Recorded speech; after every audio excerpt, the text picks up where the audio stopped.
সুপ্রিয় শিক্ষার্থীবৃন্দ, সবাইকে আমি স্বাগত জানাচ্ছি বাংলা ক্লাসে।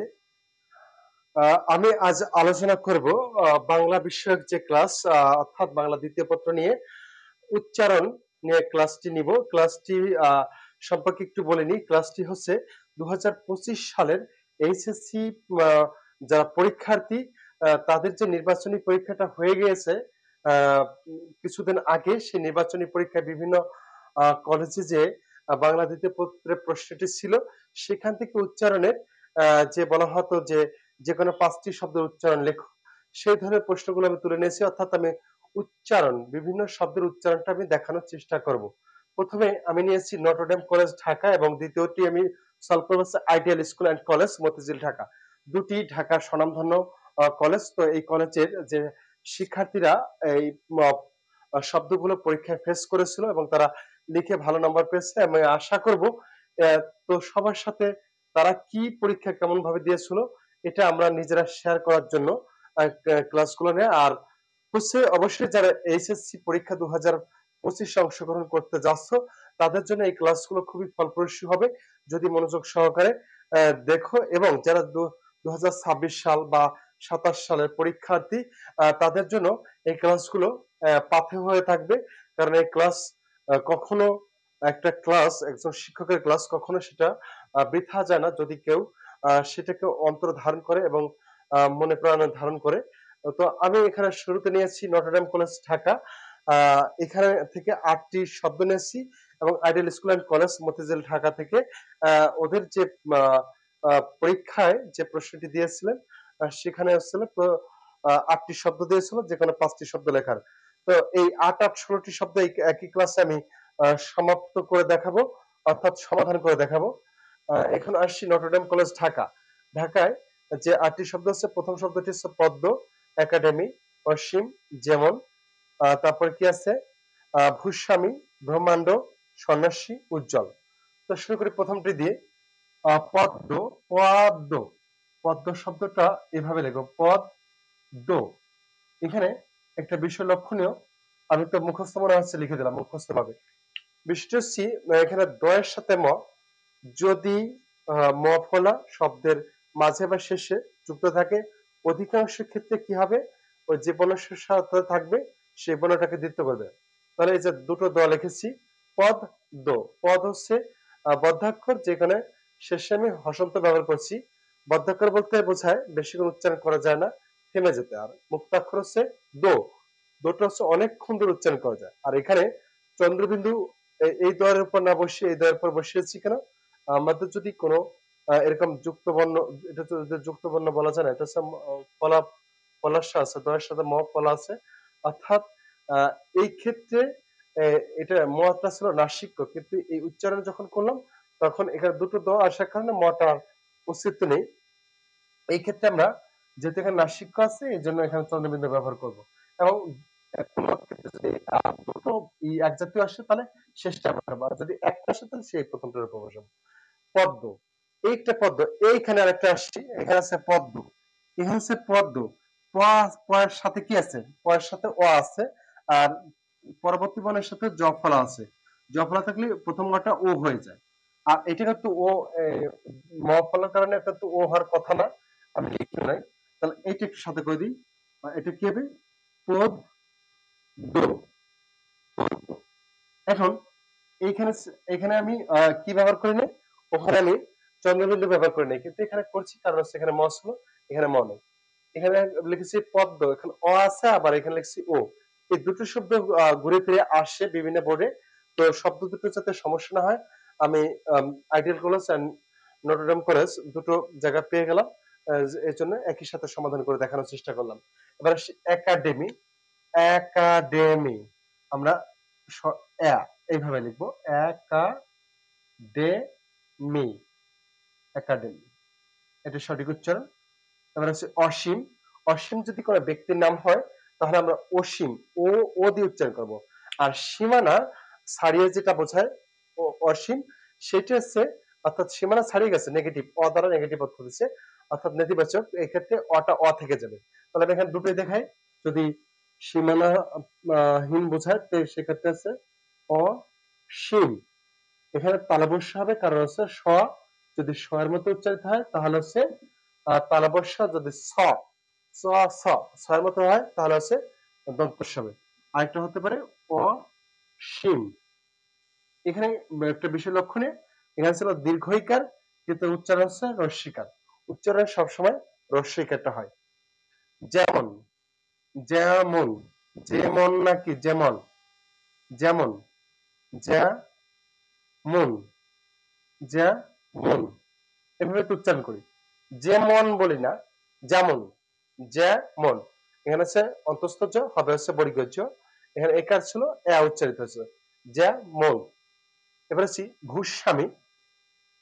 একটা বিষয় লক্ষণীয়, এখানে ভয়ের ভয় দীর্ঘকার আছে, তাহলে আমাকে রস্যকার, রস্যকার বা দীর্ঘকার থাকুক, আমাকে উচ্চারণে রস্যকার লিখতে হবে। আর এই শয়ের সাথে কি আছে, একটা বফলা। বফলা যদি মাঝে বা শেষে থাকে তাহলে যে বর্ণটার সাথে থাকে ওই বর্ণটা দুইবার হবে। তাহলে এখানে ঘুষ স্বামী, ঘুষ স হয় না, স্বর মতো ঘুষ স্বামী, স্বামী ময় রস্যিকার হবে ঘুষ স্বামী। এটা যাতে ভুল না হয়, ভূষ মহারস্য হবে, ছয় হসন্ত ভূষ স্বামী। এখানে ছয় বফলা থাকার কারণে দুটো স উচ্চারিত হয়েছে ভূষ স্বামী। ব্রহ্মাণ্ড, ব্রহ্মাণ্ড শব্দটিতে বয় র ফলা রয়েছে। যদি র ফলা কোন শব্দে বর্ণের আদ্য বর্ণের সাথে থাকে এবং যদি কার চিহ্ন না থাকে তাহলে ওটা ও হয়ে যাবে, ব্রহ্ম। আর এটা হচ্ছে হজক ম, কিন্তু উচ্চারণের সময় মটা আগে চলে আসবে, ব্রহ্মাণ্ড, ব্রহ্মাণ্ড। তিনটি অক্ষর হচ্ছে ব্রহ্ম, বদ্ধাক্ষর হান, বদ্ধাক্ষর ডো হচ্ছে মুক্তাক্ষর। মুক্তাক্ষর হচ্ছে অনেকক্ষণ ধরে উচ্চারণ করা যায়, যতক্ষণ প্রশ্বাস আছে, অর্থাৎ যেমন সারে গামা, সারে গামা, ঠিক আছে, যার যার স্বর যতক্ষণ ধরে রাখতে পারে, অর্থাৎ প্রশ্বাস ততক্ষণ সে উচ্চারণ করতে পারে, এটা হচ্ছে মুক্তাক্ষর। আর যেটা থেমে যেতে অল্পতে, সেটা হচ্ছে বদ্ধাক্ষর। বদ্ধাক্ষরের শেষে উচ্চারণে হসন্ত বসে, ব্রহ্মাণ্ড। এবার আসি সন্ন্যাসী। প্রথম আছে দন্তস্ব, তারপর আছে নয় নয় জফলা। এখন সন্ন্যাসী না হবে, হবে হচ্ছে সন্ন্যাসী, কারণ হচ্ছে জফলা থাকলে প্রথম অটা ও হয়ে যায়। এটা শয়ের মতো, তালবস্যের মতো উচ্চারিত হচ্ছে শোন, শোন না, সন্ন্যাসী, সিনা, সন্ন্যাসী, ঠিক আছে, সন্ন্যাসী। উজ্জ্বল, উজ, উজ্জ্বল, উজ্জ্বল, কারণ হচ্ছে জয় যা যুক্ত আছে, পরের জয়টা কি হবে, ওকার হবে, উজ্জ্বল। অর্থাৎ প্রথম ৮টি শব্দ আমি দেখলাম ও দেখে দিলাম যে উচ্চারণ কিভাবে করতে হয়। অর্থাৎ আমারও যে সঠিকভাবে আমি উচ্চারণ করতে পারি এটা আমি বলবো না, তবে আমি যেটা লিখে দিতেছি মোটামুটি বুঝিয়ে দেওয়ার চেষ্টা করছি, এটা অনেকাংশে সঠিক।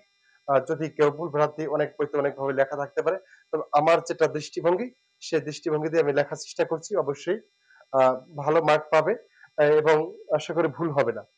প্রজাপতি, এখানে একটু আগে বলছিলাম র ফলা যদি কোনো বর্ণের শব্দের বর্ণের শুরুতে থাকে সেক্ষেত্রে ও হবে, প্র যা, এই পয়ের সাথে ও আছে, তারপরে আছে তয় রস্যিকার, রস্যিকার থাকার কারণে এটা ওকার হবে, পতি, প্রজাপতি, সঠিক উচ্চারণ হয়ে গেল। এবার হচ্ছে ঐকতান, ওই থাকলে হচ্ছে এইভাবে করতে হবে, ওই, ওই, ঐকতান, ঐক, ওই, ঐকতান, ঐক্যতান, সঠিক হচ্ছে না, ঐক্যতান। বিস্ময়কর আছে, বিস্ময়কর পরে বর্ণটা আছে প, অর্থাৎ প দুইবার উচ্চারিত হবে, অতঃপর, অ, অ, তো, এখানে একটা বিষয়, অতঃপর না, অতঃপর হবে, কারণ এটা কিন্তু নেগেটিভ কোনো অর্থ দেয়নি অ দ্বারা, তাহলে অটা হবে না, অতঃপর হবে, ও, তো, অতঃপর, অতঃ, অতঃপর, এখানে হসন্ত দিতে পারি, অতঃপর, সঠিক উচ্চারণ হচ্ছে অতঃপর। এবার আছে গয়ের সাথে ম আছে, গয়ের সাথে ম, এখানে ময়ের উচ্চারণ হবে, নয়ের সাথে, লয়ের সাথে, গয়ের সাথে যদি ম যুক্ত থাকে সেক্ষেত্রে মটা উচ্চারিত হয়। অর্থাৎ এখানে দ্বিত্ব হবে না, গটা দুইবার হবে না।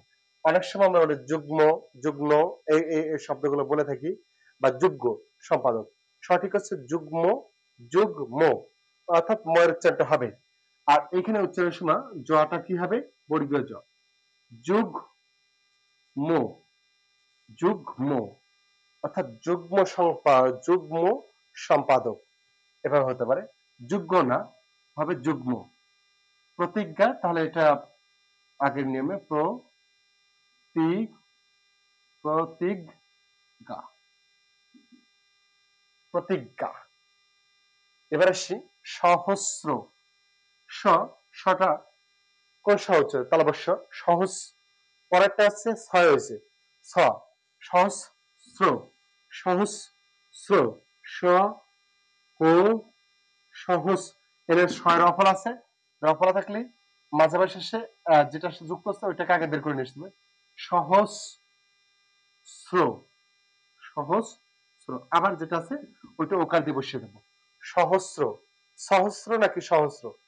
সহস্র, স এটা তালব্য মতো, সহস এটা স, আবার স্র, স্র না, স্র, স্র, ছটা ছয়ের মতো উচ্চারিত হলে তন্তস্ব হবে। উদাহরণ, উ দা হ রো, উদাহরণ, উদাহরণ। এই যে এখানে ছিল মূর্ধন্য হয়ে গেছে দন্তন্য, আর এখানে র সাথে ওকার যুক্ত হয়ে গেছে, অর্থাৎ চেঞ্জ হয়ে গেল। তো শিক্ষার্থীগণ, আমি দুটি কলেজে আসা ৮-১৬টি শব্দের উচ্চারণ সুন্দরভাবে দেখানোর চেষ্টা করলাম এবং এর সম্পর্কিত অনেক কথা বললাম, যে অনেক নিয়মকানুন বললাম। আশা করব ক্লাসটি নিজেদের টাইমলাইনে শেয়ার দিয়ে রাখার জন্য, এবং আমার যে এটা আছে page, basic clear service, basic clear service, আশা করছি এই পেজে বাংলা ক্লাসগুলো পাওয়া যাবে, প্রতিদিন ক্লাস আপলোড করা হবে। তো সবাইকে বলবো যে বেসিক ক্লাস সার্ভিস এই পেজটি অবশ্যই ফলো দিয়ে রাখতে হবে, লাইক দিয়ে রাখতে হবে, এবং এই ক্লাসগুলো নিজের ওয়ালে রেখে দিলে ভবিষ্যতে নিজে দেখতে সুবিধা হবে। এবং যদি শেয়ার দিয়ে বন্ধুদের মাঝে ছড়িয়ে দিতে পারো, তাহলে হবে কি, একজন শিক্ষক হিসেবে যেমন আমার ক্লাসগুলো সকল শিক্ষার্থীর কাছে পৌঁছে যাবে, তেমনি সব শিক্ষার্থী এটা থেকে সুফল ভোগ করতে পারবে। তো সবার কামনা অর্থাৎ মঙ্গল কামনা করছি এবং শুভরাত্রি জানিয়ে এখানে বিদায় নিচ্ছি। ধন্যবাদ।